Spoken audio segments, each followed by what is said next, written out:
Hello, LifePoint women. I'm Rachel Baker, and I'm so excited to welcome you to the fall LifePoint Women kickoff and to the Uncommon Sense Proverbs study.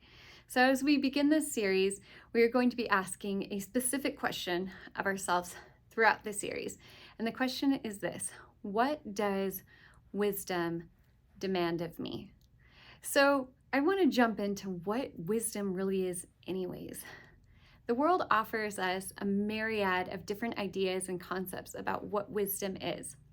My whole life, I've heard quips like, follow your heart, adhere to the norm of reciprocity, live your truth, and chase your dreams. I remember believing every graduation speech out there. If I put my mind to it, there would be nothing I couldn't accomplish. While each of these sayings sound really, really good in cards of encouragement and on the cover of goal-setting journals and off of the lips of commencement speakers, their application is actually rooted in falsity. Follow your heart, the world screams. And yet Jeremiah 17:9 tells us that the heart is deceitful above all things and desperately sick, and who can understand it? We don't have to look far to see trafficking and pornography and coercion and broken relationships and abusive marriages to know that the heart doesn't always steer us right. Adhere to the norm of reciprocity. This sounds great on paper, and it's another way of saying, you scratch my back and I'll scratch yours. But how often have you been let down when you've done something and you've given and you've expected something back in return? I know I have. What about live your truth? This is a really popular one right now. Live your truth. Hashtag live your truth. Our current culture demands this. But what happens when my truth butts up against your truth and there's a conflict in those truths?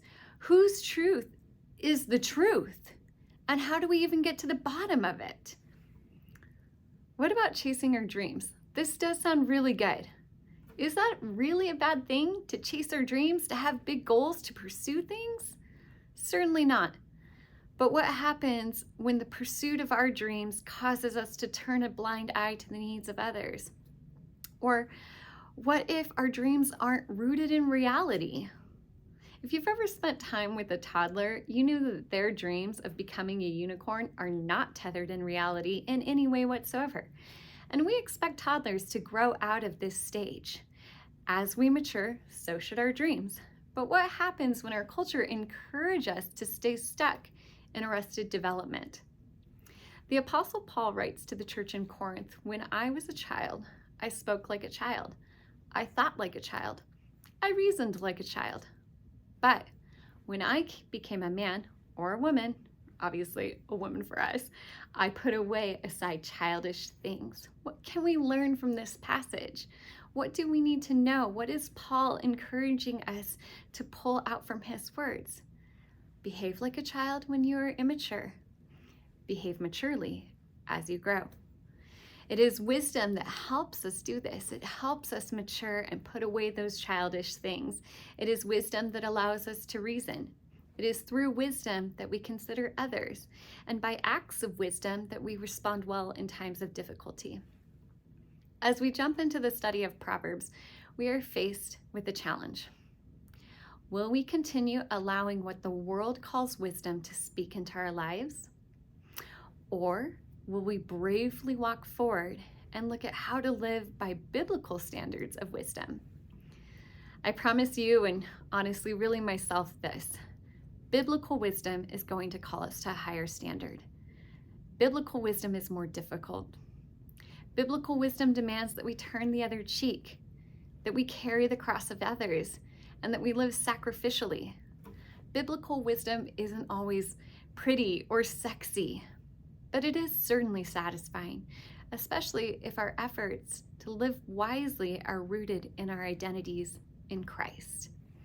When we align ourselves with God's wisdom, then our truth becomes rooted in He who is the truth.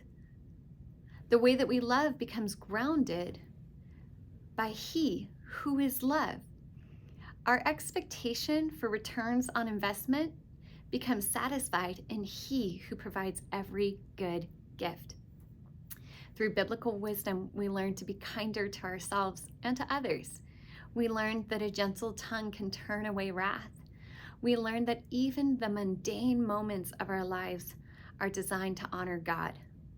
So today, as we proceed forward, we are challenged, and will be challenged throughout this entire study, to consider the question, today, in this moment, in this experience, in this situation, in my relationships, in my finances, in my marriage, in my parenting, and even in my alone time, what does wisdom demand of me?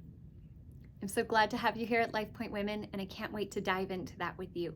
Have a great time in your study. Take care.